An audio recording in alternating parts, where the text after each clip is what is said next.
खालील एक सामायिक समीकरण सोडवा.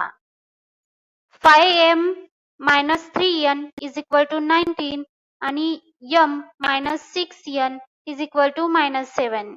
याची उकल पाहू. 5m - 3n is equal to 19 याला इक्वेशन नंबर 1 देऊ. m - 6n is equal to -7 म्हणजेच m is equal to 6n - 7 याला इक्वेशन नंबर 2 देऊ. आता m is equal to 6n - 7 ही किंमत समीकरण 1 मध्ये ठेवू. 5 ब्रॅकेट मध्ये 6n - 7 minus 3n is equal to 19 म्हणजेच 30n minus 35 minus 3n is equal to 19 म्हणजेच 27n is equal to 19 plus 35 म्हणजेच 27n is equal to 54. n is equal to 54 divided by 27 is equal to 2.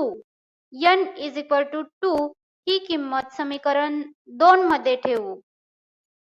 m is equal to 6n minus 7 is equal to 6 into 2 minus 7 is equal to 12 minus 7 is equal to 5 म्हणजेच m आणि n च्या value 5 आणि 2 हे दिलेल्या एक सामायिक समीकरणाची उकल आहे.